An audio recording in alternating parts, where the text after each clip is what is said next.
Assalamualaikum warahmatullahi wabarakatuh. Pada video kali ini, kami dari kelompok 4 yang menggunakan yang pertama Aprianti Masyaratul Mukarramah dengan NIM 11850124812. Yang kedua Indra Febriansyah, itu saya sendiri dengan NIM 11501115094. Yang ketiga Nur Hasanah Harahap dengan NIM 11950121723. Yang keempat Iqbal Syakril dengan NIM 11950111697. Dan yang terakhir adalah Mahfuzun Akhlar dengan NIM 11750114717. Di sini kami akan menjelaskan mengenai instruction set, karakteristik, and function. Untuk penjelasan pertama akan dijelaskan oleh Aprianti Masyaratul Mukarramah. Kepada Aprianti, kami persilahkan. Assalamualaikum warahmatullahi wabarakatuh. Saya Aprianti Masyaratul Mukarramah. Baiklah, di sini saya akan menjelaskan materi tentang karakteristik instruksi mesin. Instruksi mesin atau instruksi komputer merupakan operasi dari sebuah prosesor ditentukan oleh instruksi yang akan dieksekusi. Berbagai macam instruksi yang dapat dieksekusi oleh prosesor disebut dengan processor instruction set. Pembahasan kali ini yang pertama adalah elemen instruksi mesin, yang kedua representasi instruksi, jenis instruksi, penggunaan alamat, dan desain set instruksi. Yang pertama adalah elemen instruksi mesin. Setiap instruksi harus mengandung informasi yang dibutuhkan oleh prosesor untuk dieksekusi, yang meliputi operation kode atau menentukan operasi yang akan dilakukan, contohnya AAD atau I/O, yaitu kode operasi berbentuk kode biner yang disebut dengan operation kode atau opkode. Kemudian search operand reference atau operasi dapat berasal dari satu atau lebih operan. Operan atau data adalah input instruksi yang akan dieksekusi. Kemudian adalah result operand reference, merupakan hasil atau keluaran dari operasi yang telah dilaksanakan. Yang terakhir adalah next instruction reference, menginformasikan kepada prosesor posisi berikutnya yang harus dieksekusi. Maksudnya adalah elemen ini menginformasikan kepada prosesor posisi instruksi berikutnya yang harus diambil dan dieksekusi setelah instruksi selesai dilaksanakan. Kemudian adalah operan dari operasi. Sumber dan hasil operan dapat berasal dari memori utama atau memori virtual.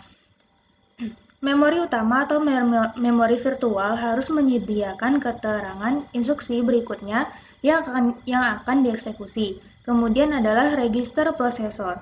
Pada kondisi tertentu, terdapat satu atau lebih register yang dijadikan referensi oleh instruksi mesin. Jika hanya terdapat satu register, maka hanya akan mengacu kepada register tersebut. Jika terdapat lebih dari satu register, maka setiap register diberi tanda tersebut. Kemudian adalah immediate. Immediate, isi dari operan terdapat pada instruksi yang sedang dieksekusi. Kemudian ada I/O device. Suatu instruksi harus menentukan modul I/O dan perangkat dari operasi yang akan digunakan. Yang kedua adalah representasi instruksi. Instruksi yang ada pada komputer direpresentasikan oleh urutan bit. Instruksi dibagi dalam beberapa bagian yang saling berhubungan. Terdapat lebih dari satu format instruction set. Selama instruksi dieksekusi, sebuah instruksi dibaca dari instruction register atau IR pada prosesor. Prosesor harus mampu mengekstrak data dari berbagai jenis instruksi untuk melakukan operasi yang diperlukan. Nah, ini merupakan format instruksi. Ada di sini adalah opkode 4 bits, operand reference 6 bits, operand reference 6 bits, dan jumlahnya adalah 16 bit. Kode operasi atau opkode direpresentasikan dengan singkatan-singkatan yang disebut mnemonic. Mnemonic mengindikasikan suatu operasi bagi CPU. Contoh mnemonic adalah add atau penambahan, sub subtract atau pengurangan, load, atau muatkan data ke memori. Nah, contoh representasi operan secara simbolik, yaitu add x, y, artinya tambahkan nilai yang berada pada lokasi y ke isi register x, dan simpan hasilnya di register x. Programmer dapat menuliskan program bahasa mesin dalam bentuk simbolik. Setiap opkode simbolik memiliki representasi biner yang tetap dan programmer dapat menetapkan lokasi masing-masing operan. Kemudian ada jenis instruksi. Contoh suatu ekspresi bilangan, X sama dengan X tambah Y. X dan Y berkorespondensi dengan lokasi 210 dan 211. Pernyataan dalam bahasa tingkat tinggi tersebut menginstruksikan komputer untuk melakukan langkah berikut ini, yaitu muatkan sebuah register dengan isi lokasi memori 210. Kemudian tambahkan isi lokasi memori 211 ke register, dan simpan isi register ke lokasi memori 210. Korelasi. Terlihat hubungan antara ekspresi bahasa tingkat tinggi dengan bahasa mesin. Dalam bahasa tingkat tinggi, operasi dinyatakan dalam bentuk aljabar singkat menggunakan variabel. Dalam bahasa mesin, hal tersebut diekspresikan dalam operasi perpindahan antar register. Nah, ini adalah tipe instruksi. Yang pertama adalah data processing atau berupa instruksi aritmatika dan logika. Kemudian ada data storage, perpindahan data masuk atau keluar dari register dan atau memori. Kemudian data movement, instruksi input dan output, dan juga ada control, yaitu instruksi untuk pengujian dan percabangan. Nah, instruksi aritmatika menyediakan perhitungan untuk mengolah data numerik. Instruksi logika lebih banyak untuk operasi bit atau kumpulan bit daripada angka. Maka, instruksi ini mampu mengolah tipe data yang lain. Dan baiklah, sampai di sini yang dapat saya sampaikan, kemudian akan dilanjutkan oleh Nur Hasana. Sekian, terima kasih. Assalamualaikum warahmatullahi wabarakatuh. Saya Nur Hasanah Hartahap. Di sini saya akan menjelaskan materi jumlah alamat dan desain set instruksi. Yang pertama adalah jumlah alamat. Jumlah register atau alamat yang digunakan dalam operasi CPU tergantung format operasi masing-masing CPU-nya. Ada format operasi yang menggunakan 3, 2, 1, dan 0 register. Umumnya yang digunakan adalah 2 register dalam suatu operasinya. Desain CPU saat ini telah menggunakan 3 alamat dalam suatu operasinya, terutama dalam MIPS atau Million Instruksi per Second. Nah, jumlah alamat di sini yang pertama ada 3 alamat. Bentuk umumnya ada OP, COD, AH, AO1, AO2. Di sini 1 alamat hasil dan 2 alamat operannya. Misalnya, sub Y, A, B. Bentuk algoritmiknya Y tanda panah A dikurang B. Nah, di sini artinya rek A dikurang rek B, kemudian hasilnya disimpan pada rek Y. Bentuk ini tidak umum digunakan di sebuah komputer, kemudian mengoperasikan banyak register sekaligus, programnya lebih pendek. Nah, kemudian yang kedua ada 2 alamat. Bentuk umumnya ada OP, COD, AH, AO. 1 alamat hasil merangkap operan dan 1 alamat operannya. Misalnya, sub Y, B. Bentuk algoritmiknya yaitu Y tanda panah Y dikurang B. Di sini artinya, rek B dikurang rek B, rek Y dikurang rek B, maka hasilnya disimpan pada rek Y. Bentuk ini masih digunakan di komputer sekarang ini. Mengoperasikan lebih sedikit register, tetapi panjang programnya tidak bertambah terlalu banyak. Kemudian yang ketiga, 1 alamat. Bentuk umumnya ada OP, COD, kemudian AO. 1 alamat operan, hasilnya disimpan di akumulator. Misalnya, sub B. Bentuk algoritmiknya AC, kemudian tanda panah AC dikurang B. Nah, di sini artinya AC ini dikurang ke rek B, maka hasilnya disimpan di AC. Nah, bentuk ini digunakan di komputer zaman dahulu. Hanya mengoperasikan 1 register, tetapi program menjadi tambah panjang. Kemudian yang terakhir ada 0 alamat. Bentuk umumnya ada OP, COD, kemudian O. 1 alamat operan implisit, disimpan dalam bentuk stack, Operasi yang biasanya membutuhkan dua operan akan mengambil isi stek paling atas dan di bawahnya. Misalnya sub. Bentuk algoritmnya S stop, tanda panah S stop 1, kemudian S stop. Nah, artinya kurangkan isi stek nomor 2, yang ini nomor 2, kemudian dari atas dengan isi stek paling atas. Kemudian simpan hasilnya di stek atas. Nah, ada instruksi khusus stek yaitu push dan pop. Contohnya push A, push B, add, pop C. Berarti C sama dengan A ditambah B. Oke, selanjutnya di sini ada desain set instruksi. Yang dimana desain set instruksi adalah merupakan masalah yang sangat kompleks yang melibatkan banyak aspek, diantaranya adalah satu, kelengkapan set instruksi, yang kedua, ortogonalitas atau sifat independensi instruksi, yang ketiga adalah kompatibilitas, yang dimana kompatibilitas itu ada dua, yaitu source code compatibility dan object code compatibility.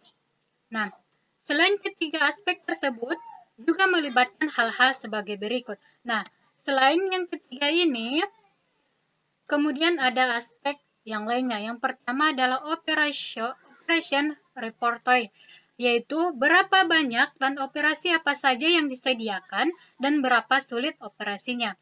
Kemudian yang kedua ada data types atau tipe dan jenis data yang dapat diolah instruksi format, yaitu panjangnya, banyaknya alamat, dan lain-lain sebagainya. Kemudian yang ketiga ada register, yaitu banyaknya register yang digunakan. Kemudian yang keempat adalah addressing, yaitu mode penyelamatan untuk operan. Nah, mungkin sampai di sini materi yang dapat saya sampaikan, dan untuk materi selanjutnya akan disampaikan oleh teman kami, Indra Febriansa. Kepada teman kami Indra, dipersilahkan. Assalamualaikum warahmatullahi wabarakatuh. Perkenalkan, nama saya Indra Febriansyah dengan NIM 11950111594. Di sini saya akan menjelaskan mengenai type of operand. Yang pertama kita harus mengetahui yaitu pengertian dari operand. Operand adalah sebuah objek yang ada pada operasi matematika yang dapat digunakan untuk melakukan sebuah operasi. Simbol yang digunakan bukan karakter yang ada dalam abjad, tetapi karakter-karakter yang ada pada keyboard kita, seperti tanda sama dengan, kecil dari, besar dari, dan juga bintang, dan sebagainya. Selanjutnya itu adalah jenis-jenis dari operand. Jenis-jenis operand itu ada 4. Yang pertama itu adalah address ataupun alamat. Yang kedua adalah numbers ataupun angka. Yang ketiga characters, yaitu karakter. Dan logical data, yaitu adalah data logika.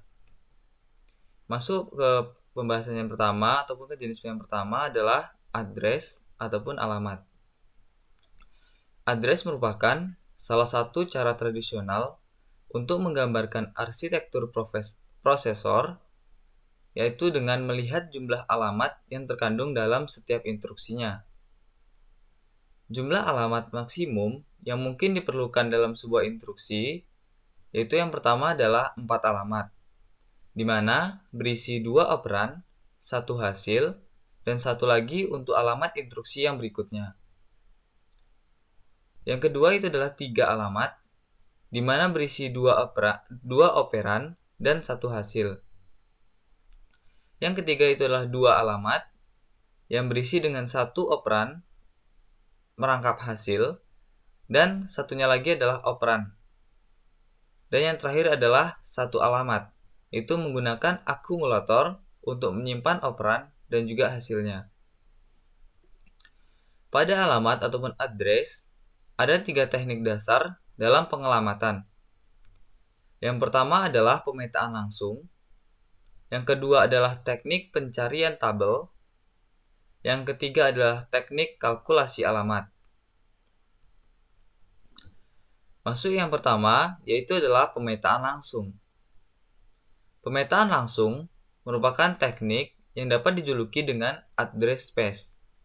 Address space dependent, yaitu artinya adalah tergantung pada alamat-alamat yang masih kosong.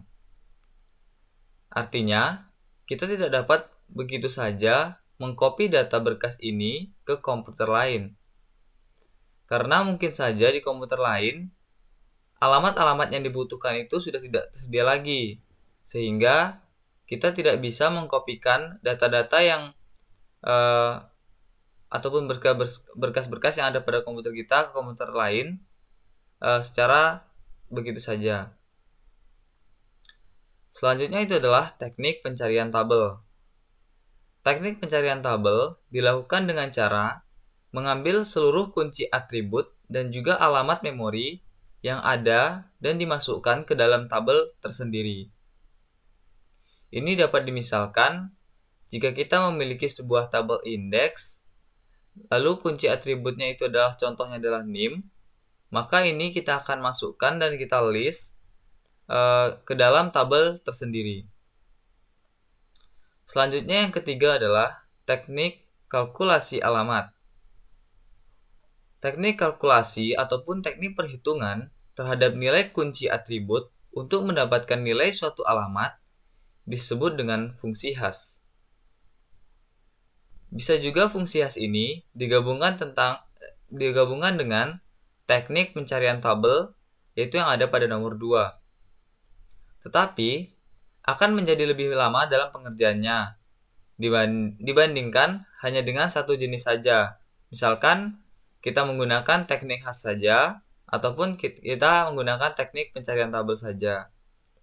Jika kita ingin menggunakan keduanya, ini akan memakan waktu lebih lama. Yang kedua adalah numbers ataupun angka. Setiap bahasa mesin mengandung tipe data numerik. Umumnya, terdapat 3 tipe data angka yang ada pada komputer, yaitu yang pertama, integer or fixed point, yaitu sebuah integer yang skala dengan faktor tertentu. Penting untuk dicatat bahwa faktor skala ditentukan oleh jenis. Itu adalah sama untuk semua nilai dari jenis fix titik tertentu. Jadi, faktor skala yang ditentukan oleh jenis itu sama untuk semua nilai dari jenis fix titik tertentu. Yang kedua adalah floating point. Floating point yaitu sebuah bilangan yang digunakan untuk menggambarkan sebuah nilai yang sangat besar ataupun sangat kecil. Yang ketiga adalah desimal ataupun BCD. BCD ini merupakan sistem pengkodean bilangan desimal yang metodenya mirip dengan bilangan biner biasa. Hanya saja, dalam konversi, setiap simbol dari bilangan desimal dikonversikan satu persatu, dan bukan secara keseluruhan seperti konversi pada bilangan desimal ke biner biasa. Untuk contohnya, di sini saya punya 0 dikonversikan menjadi 4 bit, yaitu 0000. Lalu 1 dikonversikan juga menjadi 4 bit, di mana di sini diisi dengan 1. Bertanda bahwa ini angka 1. Lalu begitu selanjutnya, sama seperti konversi bilangan biasa. Nah, jika kita lihat pada contoh selanjutnya, ini adalah bilangan desimal untuk 246. Jadi, pada bilangan desimal 246 ini, kita akan mengkonversi ke dalam bilangan biner. Nah, disinilah nampak perbedaannya, karena cara mengkonversinya itu bilangan satu persatu, yaitu yang pertama adalah 2, lalu 4, dan juga 6. Nah, ini di depannya kita beri 0, karena dia 4 bit. Jadi, ini yang pertama adalah 0, lalu ini yang kedua adalah 2, lalu yang ini adalah 4, dan yang ini adalah 6. Jadi, seperti bilangan biner biasa. Kenapa ini 6? Karena di sini 1, di sini 2, di sini 4, dan di sini 8. Jadi yang terisi di sini adalah kolom 4 dan juga kolom 2. Jadi jika ditambahkan maka hasilnya adalah 6. Begitu juga yang 4 dan juga 2. Nah, disinilah nampak perbedaannya dari desimal BCD dengan konversi biner biasa. Jika konversi biner biasa itu dia mengkonversi keseluruhan, sedangkan pada desimal BCD ini dia satu persatu. Selanjutnya itu adalah karakter. Karakter ini terbagi menjadi dua, yaitu ASCII ataupun American Standard Code for Information Interchange, yaitu suatu standar internasional dalam kode huruf dan simbol seperti hex dan Unicode, tetapi ASCII lebih bersifat universal. Contohnya pada angka 124 adalah untuk karakter atau ini adalah karakter OR. Ia selalu digunakan oleh komputer dan alat komunikasi lain untuk menunjukkan sebuah teks. Lalu yang selanjutnya itu adalah ABCDIC, yaitu Extended Binary Code Decimal Interchange Code, yaitu kode 8 bit untuk huruf yang dipakai pada sistem operasi komputer merek IBM. Jadi, untuk ABCDIC ini saat ini digunakan pada sistem operasi komputer merek IBM seperti Z garis miring OS, OS 390, lalu VM, VSE, OS 400, serta i5 OS. Dan yang terakhir adalah logical data ataupun data logika. Data logika pada umumnya merupakan setiap word atau yang lain merupakan satu unit data yang masing-masing unit memiliki nilai 0 dan juga 1. Nah, ketika dipandang dengan cara ini, maka data tersebut dianggap sebagai data logika. Nah, karena data logika itu hanya bernilai true itu pada 1 dan false pada 0. Jadi intinya pada data logika ini dia hanya menampilkan nilai 0 dan 1, di mana 1 itu bernilai true dan 0 itu bernilai false. Baiklah, untuk materi type of operand mungkin hanya itu saja dari saya. Selanjutnya akan dijelaskan oleh teman saya, Iqbal Sakril. Kepada Iqbal Sakril, dipersilahkan. Wassalamualaikum warahmatullahi wabarakatuh.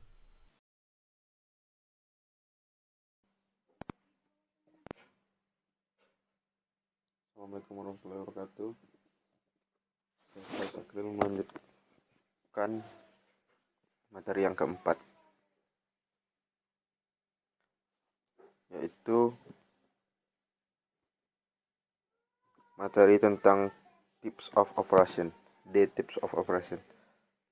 Types of operation memiliki pertama adalah data transfer, kedua arithmetic, ketiga logical, keempat conversion, 5 input atau output, 6 sistem kontrol. Pertama saya akan menjelaskan data transfer. Menentukan source destination ke lokasi operan sumber dan operan tujuan. Menetapkan lokasi-lokasi tersebut dapat berupa memori register atau bagian yang paling atas daripada stack. Jumlah data sama dengan panjang data yang dipindahkan. Menetapkan mode penyelamatan.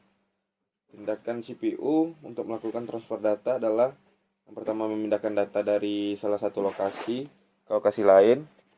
Yang kedua, apabila memori dilibatkan, menetapkan alamat memori, menjalankan transformasi alamat memori virtual ke alamat memori aktual, mengawali pembacaan atau penulisan memori. Operasi set instruksi untuk transfer data. Ada move, memindahkan word atau blok dari sumber ke tujuan. Ada store, memindahkan word dari prosesor ke memori. Ada load, memindahkan word dari memori ke prosesor. Ada exchange, menukar isi sumber ke tujuan. clear atau reset memindahkan word 0 ke tujuan, set memindahkan word 1 ke tujuan, push memindahkan word dari sumber ke bagian paling atas stack. POP memindahkan word dari bagian atas sumber. Yang kedua ada arithmetic. Arithmetic memiliki beberapa subjek seperti add, subtract, multiply, divide. Signal integer. Tindakan CPU untuk melakukan operasi arithmetic ada 3. Yang pertama, transfer data sebelum atau sesudah. Yang kedua, melakukan fungsi ALU, Arithmetic Logic Unit.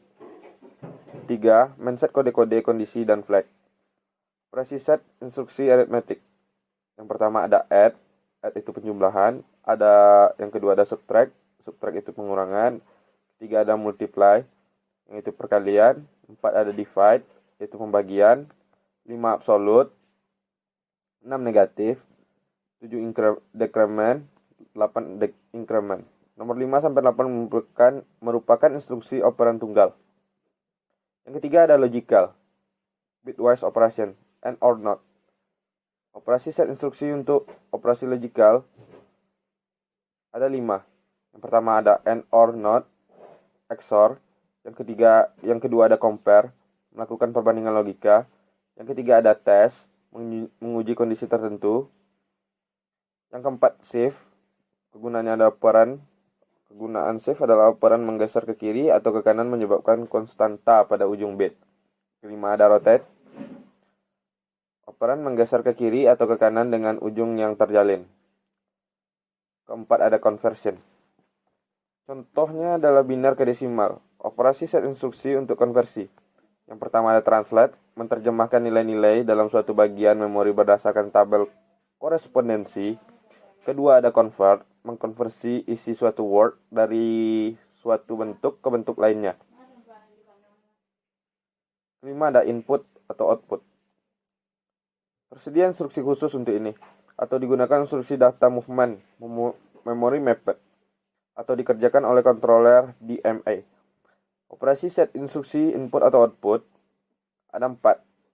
Pertama, input, memindahkan data dari perangkat input atau output tertentu ke tujuan. Yang kedua ada output, memindahkan data dari sumber tertentu ke perangkat input atau output. Yang ketiga ada start, input atau output, memindahkan instruksi ke prosesor input atau output untuk mengawali operasi input atau output. Keempat ada test, memindahkan informasi dari sistem input-output ke tujuan. Yang terakhir ada sistem kontrol, privilege instruction. CPU harus berada pada state tertentu, dari ring 0 pada 80386 plus kernel mode. Digunakan oleh operation system. Hanya dapat dieksekusi ketika prosesor berada dalam keadaan khusus tertentu atau sedang mengeksekusi suatu program yang berada dalam area khusus, biasanya digunakan dalam sistem operasi. Contohnya membaca atau mengubah register kontrol. Sekian penjelasan dari saya. Assalamualaikum warahmatullahi wabarakatuh.